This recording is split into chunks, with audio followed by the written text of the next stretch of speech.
जब जीवन में संकट गहराते हैं, जब हर दिशा से निराशा घेर लेती है, तब एक आशा की किरण बनकर प्रकट होते हैं भगवान शिव। मंगलवार का दिन और प्रदोष काल का पावन समय, ये संयोग स्वयं शिव को प्रसन्न करने का श्रेष्ठ अवसर होता है। मंगल प्रदोष व्रत वो दिव्य व्रत है जो केवल पापों से मुक्ति ही नहीं बल्कि जीवन की हर उलझन को सुलझाने की शक्ति भी देता है। जो सच्चे मन से प्रदोष व्रत करता है उसके जीवन में सुख, समृद्धि और शांति का वास होता है। भगवान शिव स्वयं उसकी हर मनोकामना को पूर्ण करते हैं। तो चलिए सुनते हैं मंगल प्रदोष व्रत की ये चमत्कारी कथा, जो न सिर्फ हमारे पापों को हरती है बल्कि आत्मा को भी पवित्र कर देती है। तो सब प्रेम से बोलो हर हर महादेव। आप सभी भक्त जनों को मंगल प्रदोष व्रत की हार्दिक शुभकामनाएं। एक बार ऋषि समाज द्वारा सर्व प्राणियों के हित में परम पावन भागीरथी के तट पर विशाल गोष्ठी का आयोजन किया गया। इस सभा में व्यास जी के परम शिष्य पुराण वेत्ता सूत जी महाराज हरि कीर्तन करते हुए पधारे। सूत जी को आते देख शौनक आदि के 88,000 ऋषि मुनियों ने खड़े होकर उन्हें दंडवत प्रणाम किया। महाज्ञानी सूत जी ने भक्ति भाव से ऋषियों को हृदय से लगाया और उन्हें आशीर्वाद दिया।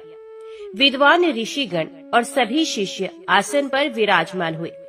मुनिगण श्रद्धा भाव से पूछने लगे कि हे परम दयालु, कली काल में शंकर की भक्ति किस आराधना द्वारा उपलब्ध होगी? कृपया हम लोगों को बताने की कृपा कीजिए, क्योंकि कलयुग के सर्व प्राणी पाप कर्म में रह रहकर वेद शास्त्रों से विमुख रहेंगे। हे मुनिश्रेष्ठ, कलयुग में सत्कर्म की ओर किसी की रुचि नहीं होगी। जब पुण्य क्षीण हो जाएंगे तो मनुष्य की बुद्धि बुरे कर्मों की ओर स्वयं प्रेरित होगी, जिससे दुर्विचारी पुरुष वंश सहित समाप्त हो जाएंगे। इस भूमंडल पर जो मनुष्य ज्ञानी होकर ज्ञान की शिक्षा नहीं देता, उस पर परम पिता परमेश्वर कभी प्रसन्न नहीं होते हैं। हे महामुने, ऐसा कौन सा व्रत है जिससे मनोवांछित फल की प्राप्ति होती है? कृपा करके बताइए। ऐसा सुनकर दयालु हृदय से सूत जी कहने लगे कि हे श्रेष्ठ मुनि और शौनक जी, आप धन्यवाद के पात्र हैं। आपके विचार प्रशंसनीय और सराहनीय हैं।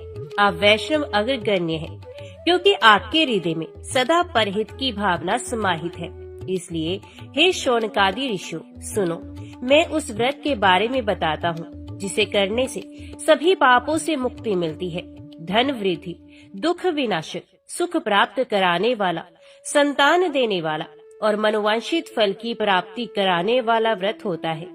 यह व्रत तुमको सुनाता हूँ, जो किसी समय भोलेनाथ ने सती जी को सुनाया था और उनसे प्राप्त ये परम श्रेष्ठ उपदेश मेरे पूज्य गुरु जी ने मुझे सुनाया था, जिसे समय पाकर आपको मैं शुभ बेला में सुनाता हूँ।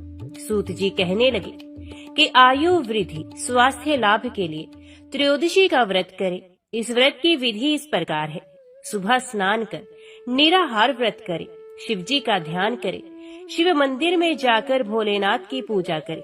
पूजा के बाद त्रिपुंड तिलक धारण करें, शिवलिंग पर बेल पत्र चढ़ाए, धूप दीप और अक्षत से पूजा करें। शिव जी को ऋतु फल अर्पित करें। ओम नमः शिवाय मंत्र का रुद्राक्ष की माला से जप करें। ब्राह्मणों को भोजन कराएं और सामर्थ्य के अनुसार दान दक्षिणा दें। इसके बाद मौन व्रत रखें। व्रती को सत्य बोलना है। इस व्रत में हवन आहुति भी देनी चाहिए। शौनक आदि ऋषि बोले, हे पूज्यवर, आपने यह बताया कि यह व्रत परम गोपनीय, मंगलप्रद और कष्ट निवारक है। कृपया ये बताने का कष्ट करें कि यह व्रत किसने किया और उसे क्या फल प्राप्त हुआ। श्री सूत जी बोले, आप शिव के परम भक्त हैं। आपकी भक्ति देखकर मैं व्रती पुरुषों की कथा कहता हूँ। एक गांव में अति दीन ब्राह्मण निवास करता था। उसकी पत्नी प्रदोष व्रत किया करती है और उसका एक पुत्र था। एक बार की बात है कि उसका पुत्र गंगा स्नान करने के लिए गया था।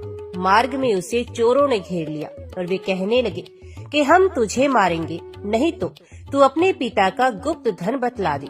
बालक दीन भाव से कहने लगा कि हम अत्यंत दुखी दीन हैं, हमारे पास धन कहाँ है।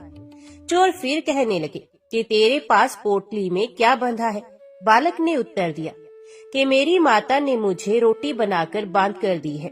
दूसरा चोर बोला कि भाई, ये तो अति दीन दुखी हृदय है, इसे छोड़ दो।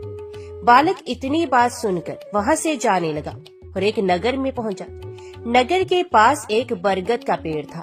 बालक थक कर वहाँ बैठ गया और पेड़ की छाया में सो गया। उस नगर के सिपाही चोरों की खोज कर रहे थे और वे बालक के पास आ गए। सिपाही बालक को चोर समझकर राजा के पास ले गए और राजा ने उसे कारावास की आज्ञा दे दी। उधर बालक की माँ शंकर जी का प्रदोष व्रत कर रही थी। उसी रात राजा को स्वप्न आया कि यह बालक चोर नहीं है, सुबह होते ही छोड़ दो, नहीं तो आपका राज्य वैभव जल्दी ही नष्ट हो जाएगा। रात समाप्त होने पर राजा ने उस बालक से पूरी कहानी पूछी और बालक ने सारी कहानी सुनाई। बालक की बात सुनकर राजा ने सिपाही को भेजकर माता पिता को बुलवा लिया। राजा ने जब उन्हें भयभीत देखा तो कहा कि तुम लोग चिंता मत करो, तुम्हारा बालक निर्दोष है। हम तुम्हारी दरिद्रता देखकर 5 गांव दान में देते हैं। शिव की दया से ब्राह्मण परिवार अब सुखी रहने लगा। इस प्रकार से जो कोई इस व्रत को करता है उसे आनंद की प्राप्ति होती है। ओम नमः शिवाय। हर हर महादेव। विदर्भ देश में सत्यरथ नाम से प्रसिद्ध एक राजा थे जो सब धर्मों में तत्पर, धीर, सुशील और सत्य प्रतीक थे। धर्म पूर्वक पृथ्वी का पालन करते हुए उनका बहुत सा समय सुख पूर्वक बीत गया। तदंतर शालव देश के राजाओं ने विदर्भ नगर पर आक्रमण करके उसे चारों ओर से घेर लिया। अपनी पुरी को शत्रुओं से घेरी हुई देख विदर्भ राज विशाल सेना साथ लेकर युद्ध के लिए आए। बलोमत शालव देशीय क्षत्रियों के साथ राजा का अत्यंत भयंकर युद्ध हुआ। शालवों की बहुत बड़ी सेना मारी गई, परंतु अंत में विदर्भ राज भी उनके हाथ से मारे गए। मंत्रियों सहित उस महारथी वीर राजा के मारे जाने पर मरने से बचे हुए सैनिक भाग खड़े हुए। उस समय विदर्भ राज सत्यरथ की एक पतिव्रता स्त्री अत्यंत शोकग्रस्त हो रात के समय राजभवन से निकलकर पश्चिम दिशा की ओर चली गई। वे गर्भवती थी। सवेरा होने पर धीरे धीरे मार्ग से जाती हुई उस साध्वी रानी ने बहुत दूर का रास्ता तय कर लेने के पश्चात एक स्वच्छ तालाब देखा और वे उसके किनारे शोभा पाने वाले एक छायादार वृक्ष के नीचे बैठ गई। भाग्यवश उसी निर्जन स्थान में वृक्ष के ही नीचे पतिव्रता रानी ने उत्तम गुणों से शुभ मुहूर्त में एक पुत्र को जन्म दिया। तत्पश्चात अत्यंत प्यास से व्याकुल हुई सुंदर अंगों वाली रानी जलाशय में उतरी। इतने में ही एक बड़े भारी ग्रह ने आकर उसे अपना ग्रास बना लिया। वे बालक पैदा होते ही माता पिता से हीन हो गया और भूख प्यास से पीड़ित हो उस सरोवर के किनारे जोर जोर से रोने लगा। वे नवजात शिशु जब इस प्रकार क्रंदन कर रहा था, उसी समय भाग्यवश वहाँ एक श्रेष्ठ ब्राह्मणी आ पहुंची। वे भी अपने 1 वर्ष के बालक को गोद में लिए हुए आई थी। ब्राह्मणी निर्धन और विधवा थी। घर घर भीख मांगकर जीवन निर्वाह करती थी। उसका नाम उमा था। उसी सती साध्वी ब्राह्मणी ने उस राजकुमार को देखा। उसे अनाथ की भांति क्रंदन करते देखकर उसके मन ही मन विचार किया, अहो, ये तो बड़े आश्चर्य की बात है। दिखाई दे रहा है कि ये नवजात शिशु जिसकी नाल भी अभी तक नहीं कटी यहाँ पड़ा हुआ है। इसकी माता कहाँ चली गई? ना इसका पिता है और ना कोई बंधु बांधव। ये दीन अनाथ बालक बिना बिस्तर के भूमि पर सो रहा है। ये चांडाल का पुत्र है या शूद्र का, वैश्य का बालक है या ब्राह्मण का, अथवा ये क्षत्रिय का शिशु है? इसका निश्चय कैसे किया जाए?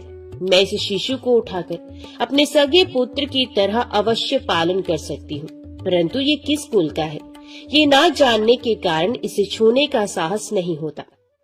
ये पतिव्रता ब्राह्मणी जब इस प्रकार कह रही थी, उसी समय कोई सन्यासी महात्मा वहाँ आ गए।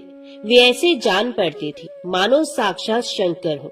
उन श्रेष्ठ भिक्षु ने उस स्त्री से कहा, ब्राह्मणी, खेद न करो, हृदय की संशय वृत्ति दूर कर इस बालक की रक्षा करो। इससे तुम्हें शीघ्र ही परम कल्याण की प्राप्ति होगी।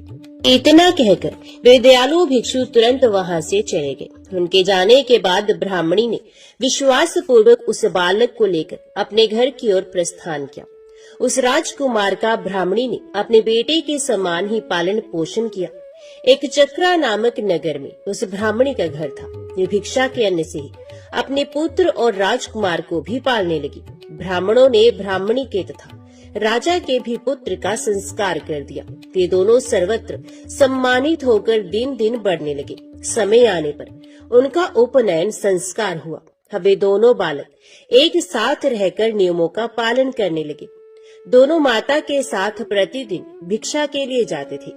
एक दिन वे ब्राह्मणी उन दोनों बालकों के साथ भीख मांगती हुई देव योग से देव मंदिर में गई। वहाँ बड़े बूढ़े ऋषि मुनि रहा करते थे।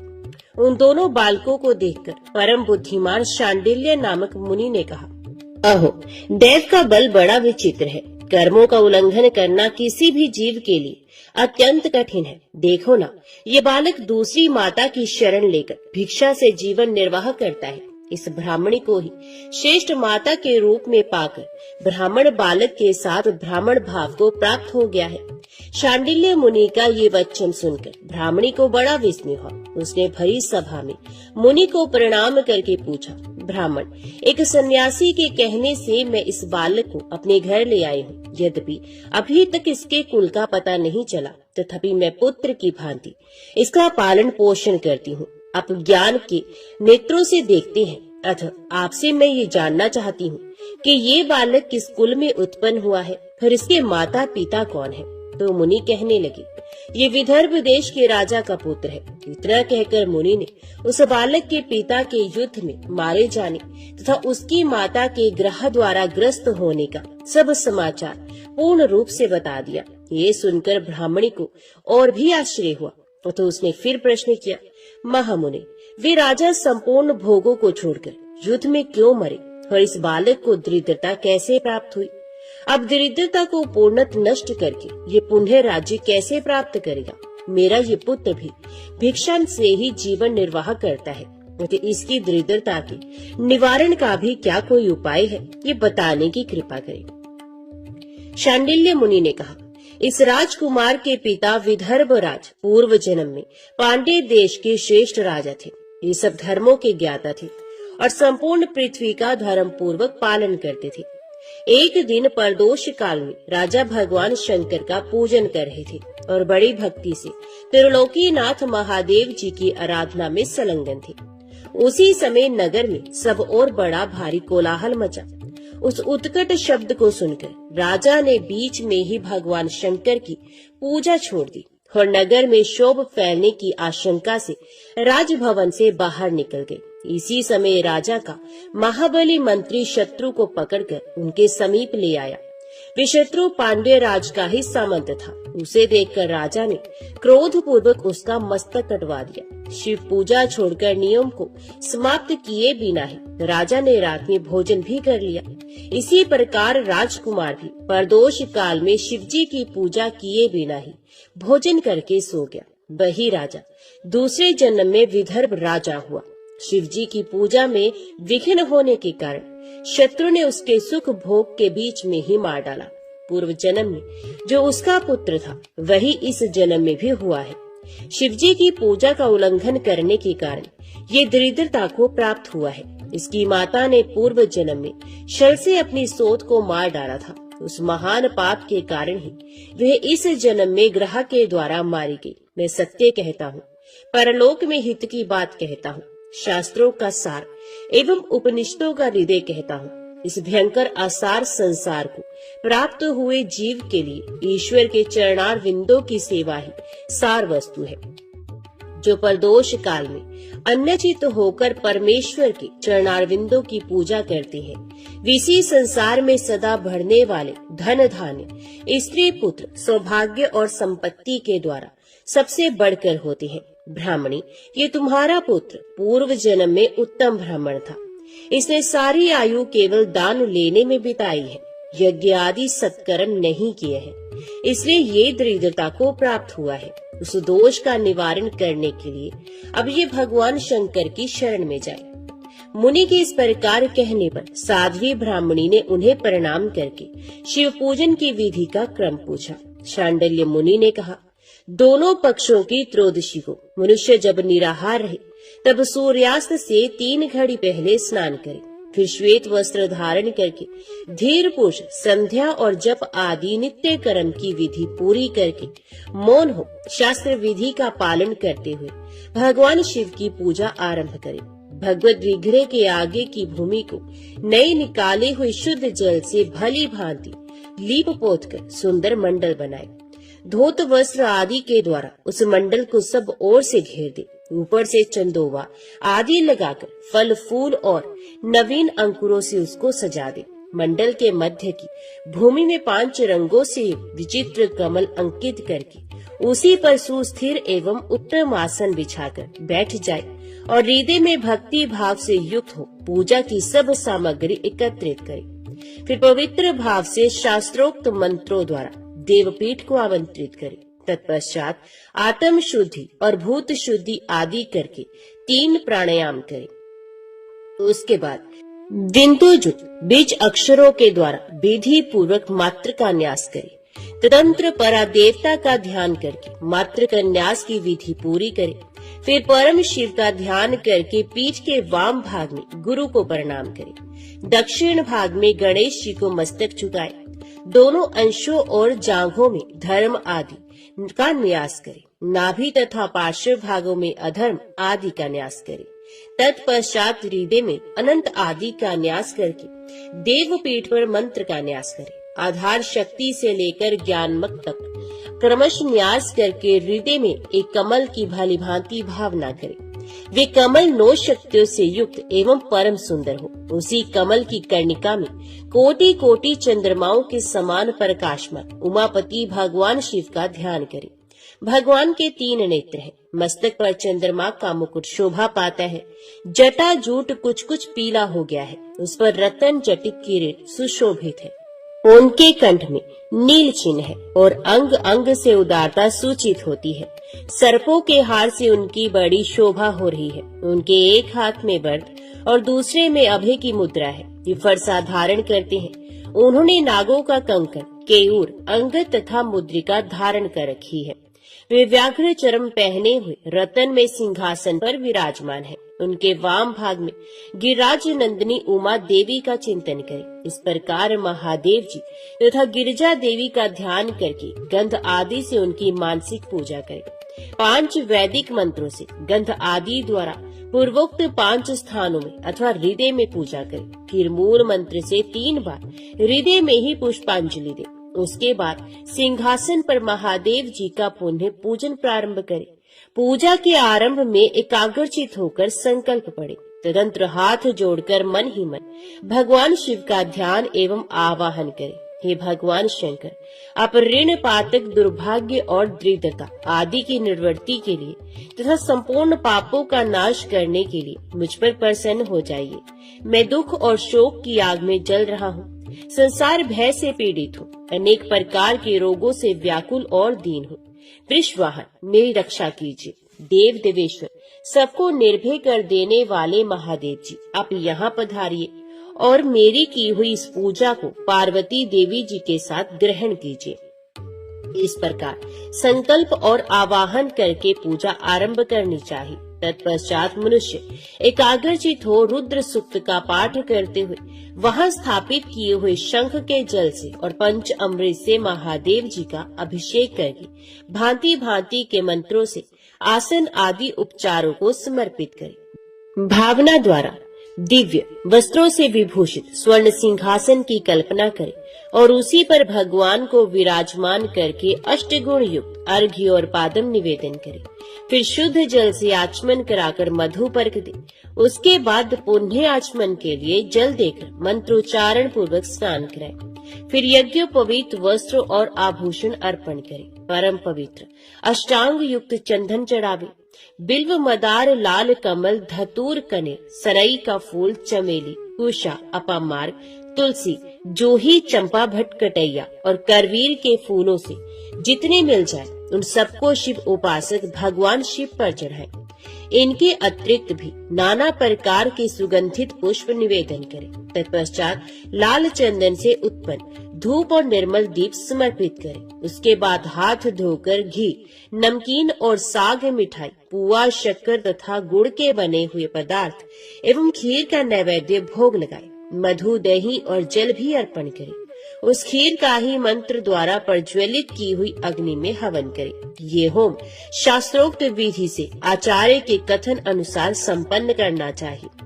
भगवान शंकर को नैवेद्य देकर मुख शुद्धि के लिए उत्तम तांबूल अर्पण करें। धूप आरती, सुंदर शस्त्र, उत्तम दर्पण को वैदिक तांत्रिक मंत्रों द्वारा विधि पूर्वक समर्पित करें। यदि ये सब करने की अपने में शक्ति न हो, अधिक धन का अभाव हो, तो अपने पास जितना धन हो उसी के अनुसार भगवान की पूजा करें। गौरीपति भगवान शंकर भक्ति पूर्वक भेंट किए हुए पुष्प मात्र से भी संतुष्ट हो जाते हैं। तदंतर स्तोत्रों द्वारा स्तुति करके भगवान को साष्टांग प्रणाम करें। फिर परिक्रमा करके पूजा समर्पित करने के पश्चात विधि पूर्वक श्री गिरजापति की प्रार्थना करें और कहे, हे देव, हे जगन्नाथ, आपकी जय हो। सनातन शंकर आपकी जय हो। संपूर्ण देवताओं के अधीश्वर आपकी जय हो। सर्वदेव पूजित आपकी जय हो। सर्वगुणातीत आपकी जय हो। सबको वर देने वाले प्रभु आपकी जय हो। नित्य आधार रहित अविनाशी विशंभर आपकी जय हो। जय हो। संपूर्ण विश्व के लिए एकमात्र जानने योग्य महेश्वर आपकी जय हो। नागराज वासुकी को आभूषण के रूप में धारण करने वाले प्रभु आपकी जय हो। गौरीपति आपकी जय हो। चंद्रशेखर शंभु आपकी जय हो। कोटि सूर्य के समान तेजस्वी शिव आपकी जय हो। अनंत गुणों के आश्रय आपकी जय हो। भयंकर नेत्रों वाले रुद्र आपकी जय हो। अचिंत्य निरंजन आपकी जय हो। नाथ दया सिंधु आपकी जय हो। भक्तों की पीड़ा का नाश करने वाले प्रभु आपकी जय हो। दुस्तर संसार सागर से पार उतारने वाले परमेश्वर आपकी जय हो। महादेव, मैं संसार के दुखों से पीड़ित एवं खीन हूँ, मुझ पर प्रसन्न हो। परमेश्वर, समस्त पापों के भय का अपहरण करके मेरी रक्षा कीजिए। मैं महान दारिद्र्य के समुद्र में डूबा हुआ हूँ। बड़े बड़े पापों ने मुझे आक्रांत कर लिया है। मैं महान शोक से नष्ट और बड़े बड़े रोगों से व्याकुल हूँ। सब ओर से तृण के भार से लदा हुआ हूँ। पाप कर्मों की आग में जल रहा हूँ और ग्रहों से पीड़ित हो रहा हूँ। शंकर, मुझ पर प्रसन्न हो जाइए। निर्धन मनुष्य इस प्रकार पूजा के अंत में भगवान गिरजापति की प्रार्थना करे। धनाढ्य अथवा राजा का इस प्रकार भगवान शंकर की प्रार्थना करनी चाहिए। हे शंकर जी, आपके प्रसाद से मेरे सदा आनंद रहे। मेरे राज्य में लुटेरे न रहे। सब लोग निरापद होकर रहे। पृथ्वी पर अकाल, महामारी आदि के संताप शांत हो जाए। सबकी खेती धन धान्य से समृद्ध हो। संपूर्ण दिशाओं में सुख का साम्राज्य छा जाए। इस प्रकार प्रदोष व्रत के दिन गिरजापति भगवान शंकर की आराधना करें। ब्राह्मणों को भोजन कराए और उन्हें दक्षिणा देकर संतुष्ट करें। इस प्रकार मैंने सब पापों का नाश, सब प्रकार की दरिद्रता का निवारण तथा समस्त मनोवांछित वस्तुओं का दान करने वाली शिव पूजा का वर्णन किया। ये शिव की पूजा शिव जी के द्रव्य का हरण करने के पाप को छोड़कर शेष सभी महापातकों और उपपातकों के महान समुदाय का नाश करती है। यदि ये दोनों बालक इसी प्रकार भगवान शंकर का पूजन प्रत्येक प्रदोष के दिन करते रहे तो वर्ष भर के भीतर ही इन्हें उत्तम सिद्धि की प्राप्ति होगी। शांडिल्य मुनि का वचन सुनकर उस ब्राह्मणी ने दोनों बालकों के साथ मुनि के चरणों में प्रणाम किया और इस प्रकार कहा, भगवान, आज मैं आपके दर्शन मात्र से कृतार्थ हो गई।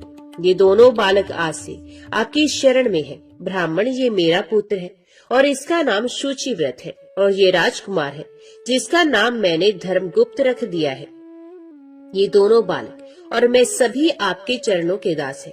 इस घोर दारिद्र्य सागर में गिरे हुए हम सबका आप ही उद्धार कीजिए। इस प्रकार शरण में आई हुई ब्राह्मणी को अमृत के समान मधुर वचनों द्वारा आश्वासन देकर मुनि ने उसके दोनों बालकों को भगवान शंकर के आराधन की मंत्र विद्या का उपदेश किया। तत्पश्चात दोनों बालक और ब्राह्मण मुनि की आज्ञा से वहां से चले गए। मुनिवर के उपदेश के अनुसार दोनों बालक प्रत्येक प्रदोष व्रत के दिन पार्वती वल्लभ शिव जी की आराधना करने लगे।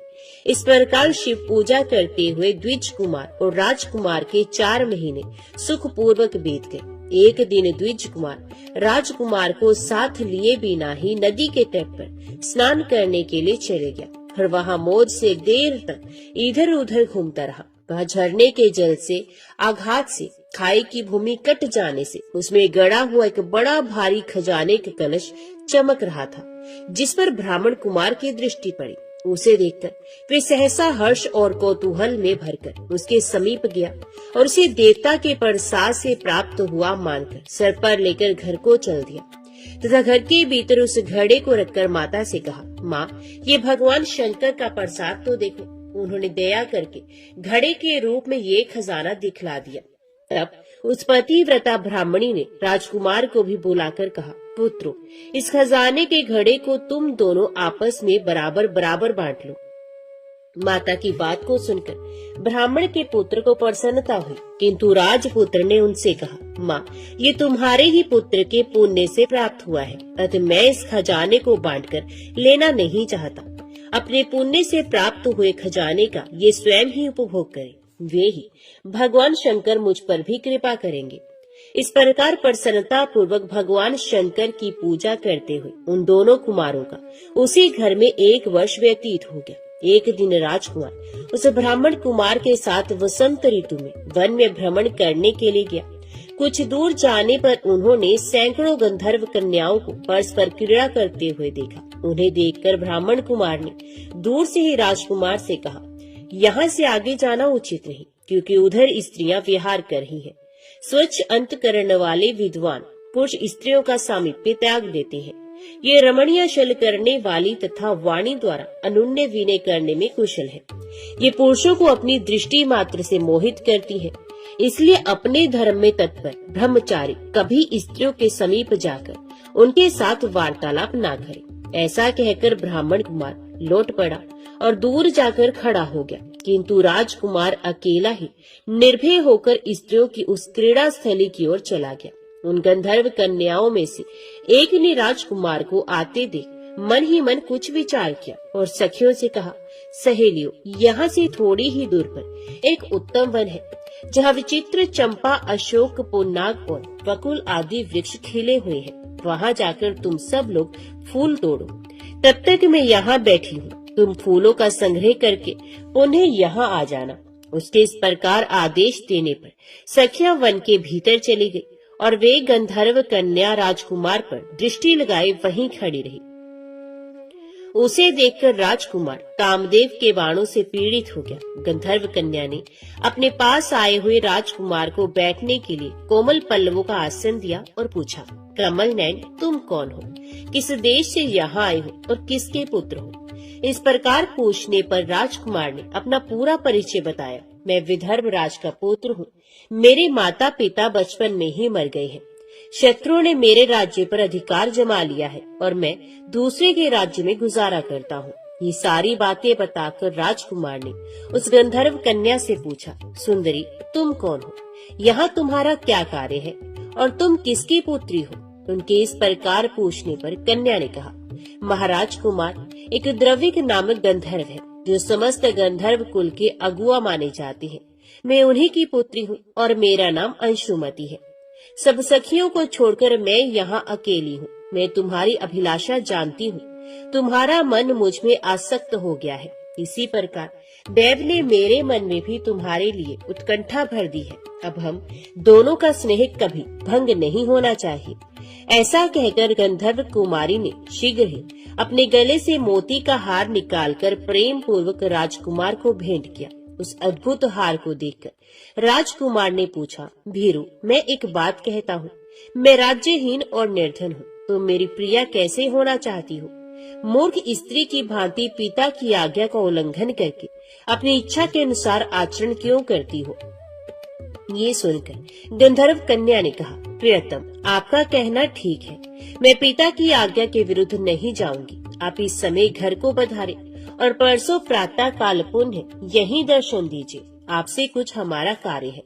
इतना कहकर वे गंधर्व कन्या अपनी सखियों के आ जाने से उनके साथ चले गई और राजकुमार भी हर्षपूर्वक ब्राह्मण कुमार के समीप लौट आया। उसने द्विज पुत्र से सब बातें बताई और उसके साथ घर को प्रस्थान किया। वहाँ पतिव्रता ब्राह्मणी को भी ये शुभ समाचार सुनाकर राजकुमार ने प्रसन्न किया तथा पूर्व निश्चित समय आने पर वे पुण्य द्विज पुत्र के साथ वन में गया। नियत स्थान पर पहुंचकर राजकुमार ने देखा गंधर्वराज और उनकी कन्या दोनों उपस्थित हैं। गंधर्वराज ने वहां आए हुए दोनों कुमारों का अभिनंदन किया और सुंदर आसन पर बैठाकर राजपुत्र से कहा, विदर्भ राजकुमार, मैं कल कैलाश पर्वत पर गया था। वहां मैंने पार्वती जी के साथ महादेव जी के दर्शन किए। देवेश्वर भगवान शिव करुणा रूपी अमृत के सागर है। उन्होंने मुझे बुलाकर सब देवताओं के समीप इस प्रकार कहा, पृथ्वी तल पर धर्मगुप्त नाम से प्रसिद्ध एक राजकुमार है जो इस समय अकिंचन है। उसका राज्य छिन गया है। शत्रुओं ने उसके देश को अपने अधिकार में कर लिया है। अब ये बालक अपने गुरु की आज्ञा से सदा मेरी आराधना में संलग्न रहता है। उसी के प्रभाव से आज उसके समस्त पितृ मेरे स्वरूप को प्राप्त हो गए हैं। गंधर्व श्रेष्ठ, तुम भी उस राजकुमार की सहायता करो। अब वे शत्रुओं को मारकर अपने राज्य सिंहासन पर आसीन हो जाएगा। महादेव जी के इस प्रकार आज्ञा देने पर मैं अपने घर को आया। यहाँ इस मेरी कन्या ने भी तुम्हारे लिए बहुत प्रार्थना की। ये सब परम दयालु भगवान शिव की प्रेरणा से ही हो रहा है। ऐसा समझकर मैं इस कन्या को साथ लेकर आया हूँ तथा अपनी पुत्री अंशुमति को मैं तुम्हें पत्नी रूप में देता हूँ और भगवान शिव जी की आज्ञा से शत्रुओं को मारकर तुम्हें तुम्हारे राज्य पर बिठाऊंगा। अपने उस नगर में तुम अपनी इस धर्म पत्नी के साथ 10,000 वर्षों तक मनोवांछित सुख भोगकर अंत में भगवान शिव के लोक में जाओगे और वहाँ भी मेरी ये कन्या तुम्हारी ही सेवा में प्रस्तुत रहेगी। इस प्रकार कहकर गंधर्व राज ने उसी वन में राजकुमार के साथ अपनी पुत्री का विवाह कर दिया और दहेज में परम उज्ज्वल रत्न भार भेंट किए। चंद्रमा के समान चमकीली चूड़ामणि तथा दमकते हुए मोतियों के मनोहर हार दिए। दिव्याभूषण वस्त्र, स्वर्ण के बने हुए बहुत से सामान, 10,000 हाथी, 1,00,000 नीले घोड़े और हजारों सोने के बड़े बड़े रथ प्रदान किए। अंत में एक दिव्य रथ, इंद्र के धनुष के समान विशाल धनुष, सहस्रों अस्त्र शस्त्र, अक्षय बाणों से भरे हुए 2 तरकस, अभेद्य स्वर्णमय कवच तथा शत्रुओं का संहार करने वाली शक्ति समर्पित की।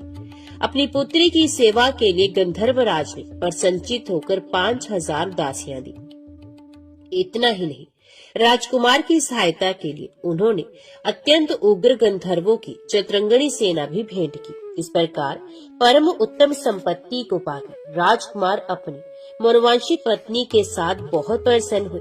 पुत्री का विवाह कराकर गंधर्वराज स्वर्गलोक में चले गए। धर्मगुप्त विवाह के अनंतर गंधर्वों की सेना के साथ अपने नगर को गए और वहां उन्होंने शत्रु सेना का संहार करके राजधानी में प्रवेश किया।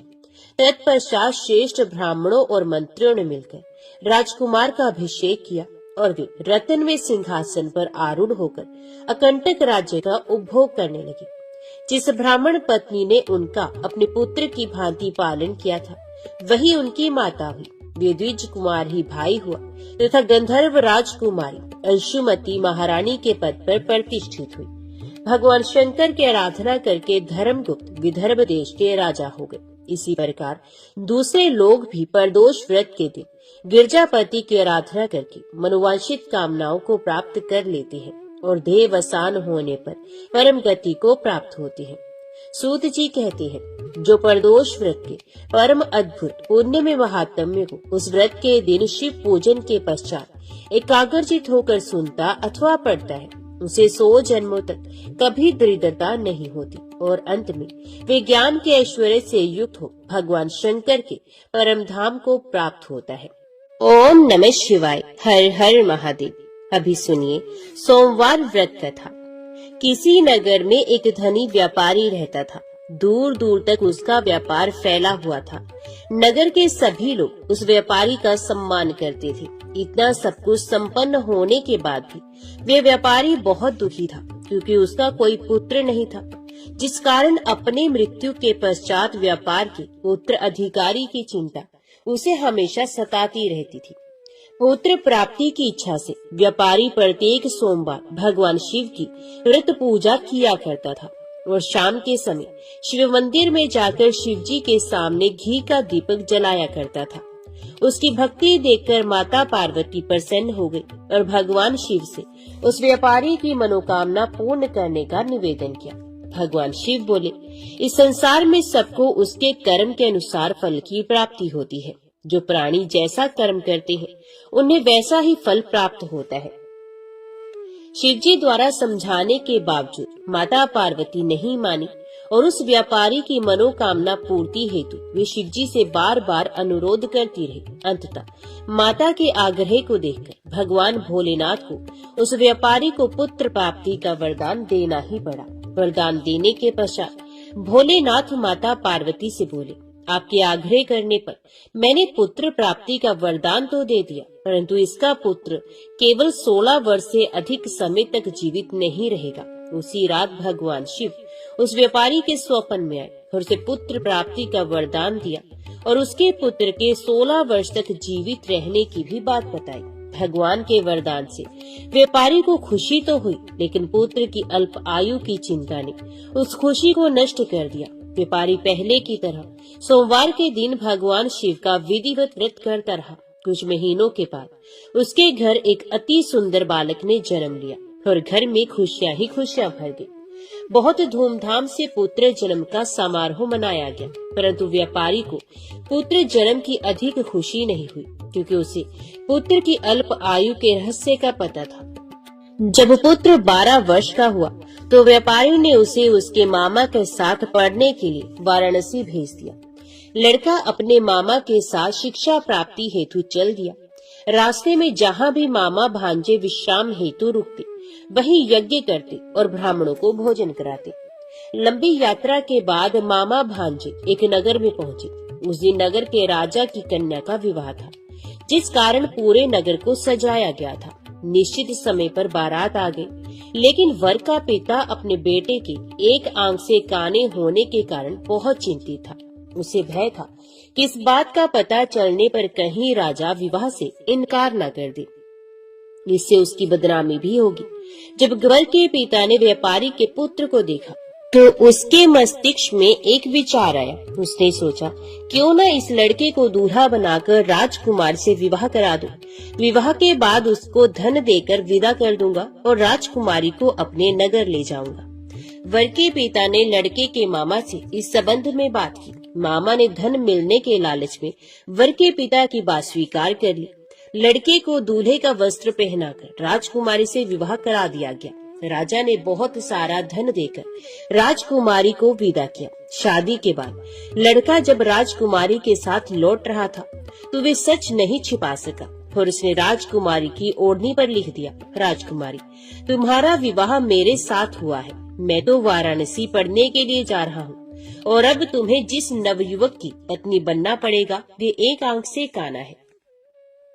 जब राजकुमारी ने अपनी ओढ़नी पर लिखा हुआ पढ़ा तो उसने काने लड़के के साथ जाने से इनकार कर दिया। राजा को जब ये सब बातें पता चली तो उसने राजकुमारी को महल में ही रख लिया। उधर लड़का अपने मामा के साथ वाराणसी पहुंच गया और गुरुकुल में पढ़ना शुरू कर दिया। जब उसकी आयु 16 वर्ष की हुई तो उसने यज्ञ किया। यज्ञ की समाप्ति पर ब्राह्मणों को भोजन कराया, खूब अन्न वस्त्र दान किए। रात को वह अपने शयन कक्ष में सो गया।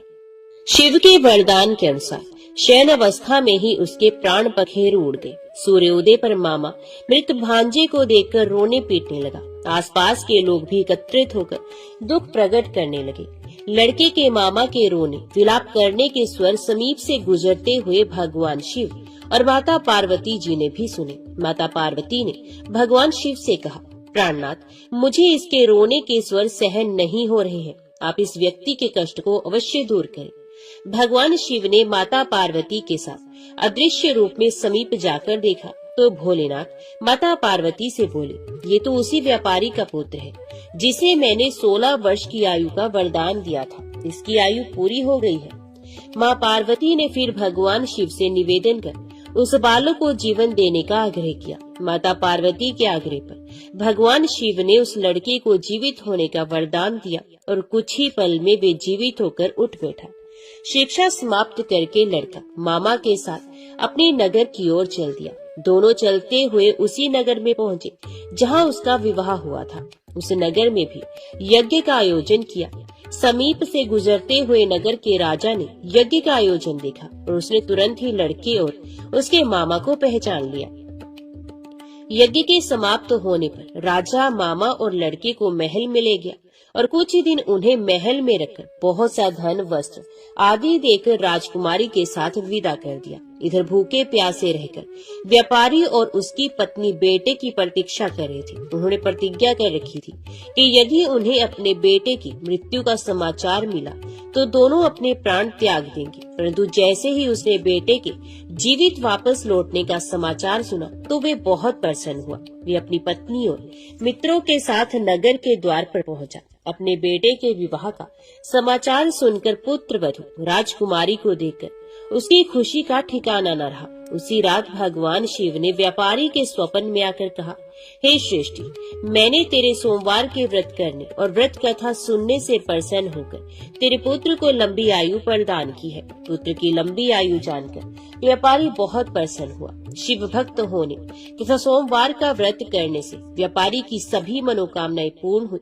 इसी प्रकार जो भक्त सोमवार का विधिवत व्रत करते हैं और व्रत कथा को सुनते हैं, उनकी सभी इच्छाएं पूरी होती हैं। ओम नमः शिवाय। हर हर महादेव। अभी सुनते हैं भगवान भोलेनाथ की आरती। जय शिव ओंकारा, प्रभु जय शिव ओंकारा, ब्रह्मा विष्णु सदा शिव अर्धांगी धारा। ओम जय शिव ओंकारा। एकानन चतुरानन पंचानन राजे, हंसासन गरुड़ासन वृषवाहन साजे। ओम जय शिव ओंकारा। दो भुज चार चतुर्भुज, 10 भुज अति सोहे, त्रिगुण रूप निरखता त्रिभुवन जन मोहे। ओम जय शिव ओंकारा।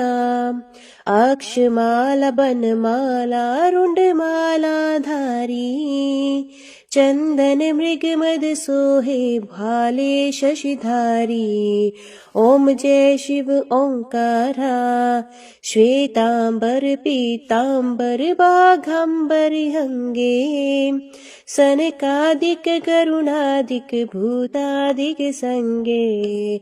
ओम जय शिव ओंकारा।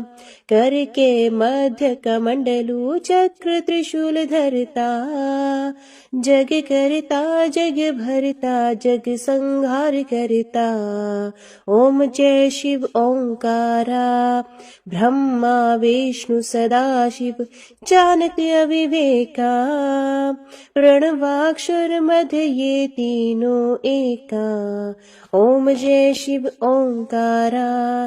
काशी में विश्वनाथ विराजत नंदी ब्रह्मचारी, नित उठ भोग लगावत महिमा अति भारी।